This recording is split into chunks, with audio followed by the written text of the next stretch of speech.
Regular sir regular ಕೂಡಿಗೆ ಬೆಲೆ ಇರುತ್ತಲ್ಲ. ಹಾಂ ಹಾಂ ಹಾಂ ರೋಡ್ ತಾಲೂಕು ಪಂಚಾಯತಿ ಸೇರುತ್ತಲ್ಲ ಅದು. ನಿಮ್ಮ ಗ್ರಾಮ ಪಂಚಾಯತಿ ಕೊಡಿಗೆ ಬರ್ತಾನೆ? ಹಾಂ ಕೊಡಿಗೆ ನಮ್ದು ಅಲ್ಲೇ ಮೊದಲು 1 ಕಿಲೋಮೀಟ್ರ್. ಹಾಂ ಆಯ್ತು ಬಿಡ, ಅದು ಗ್ರಾಮ ಪಂಚಾಯತಿ ಕೊಡಿಗೆ ನಿಮ್ದು. ಎದಕ್ಕೆ ಹೊಂಟೀನಿ ಇಲ್ಲಿ?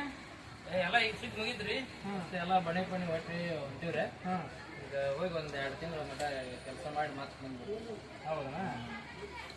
ನಮ್ದು ಪಂಚಾಯತ್ ಒಳಗೆ ನಿಮ್ಗೆ ಉದ್ಯೋಗ ಖಾತ್ರಿ ಒಳಗೆ ಮುಂದೊಂದು ತಿಂಗಳಿಂದ ಉದ್ಯೋಗ ಕೊಡ್ತಾರಲ್ಲೋ ಸರ್. ಅದಕ್ಕೆಲ್ಲ ಬುಕ್ ಅವೆಲ್ಲ ಬೇಕಂತಾರೆ, ಹಂಗಾಗಿ ನಾವು ಭಾಳ ಅಲ್ಲಿ ಓದಿಲ್ಲ ಇಲ್ಲೇ ಹಿಂಗೆ. ಆ ಬುಕ್ ದುಡ್ಡೇನು ತಲೆ ಕೆಡ್ಸಕ್ಕೆ ಹೋಗ್ಬೇಡಿ. ನಿಮ್ಮ ಬ್ಯಾಂಕ್ ಖಾತೆ ಬುಕ್ಸ್ ತಕೈತಿಲ್ಲ?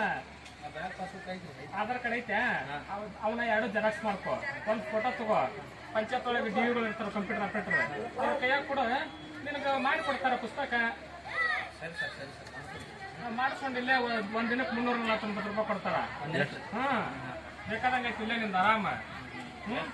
ಎಷ್ಟು ತಾಸು? ಅದು 8 ತಾಸು ಇರ್ತೈತಮ್ಮ. ಹಾಂ ಒಂಟಿನ ಕೆಲಸ ಚಲೋ ಮಾಡ್ತಾರೆ, ಸಾಮೂಹಿಕ ಒಡ್ಡೆ ಕೆಲಸ ಎಲ್ಲರಿಗೂ ಕೊಡ್ತಾರ. ಹಾಂ ವರ್ಷಕ್ಕೆ 100 ದಿನ ಕೊಡ್ತಾರ ಒಂದು ಬುಕ್ಕಿಗೆ. ಹಾಂ ದೊಡ್ಡ ಪಗಾರ ಐತಿ. ಏನ್ ಮಾಡ್ತಿ ಅಲ್ಲಿ ಹೋಗಿ? ಒಂದು ಬುಕ್ಕಿಗೆ 100. ಒಂದು ಬುಕ್ಕಿಗೆ 100. ಹಾಂ ಬೇಕು, ದೊಡ್ಡ ಪಗಾರ ಐತಿ. ಆರಾಮ್ ಬದುಕ್ತೀನಿ ಇಲ್ಲೇ. ಯಾಕಷ್ಟು ದೂರ ಹಾಕಿವು? ನಿಂದ ಆರ್ಥಿಕ ಸಬಲತೆ ಗಟ್ಟಿ ಆಗತ್ತ.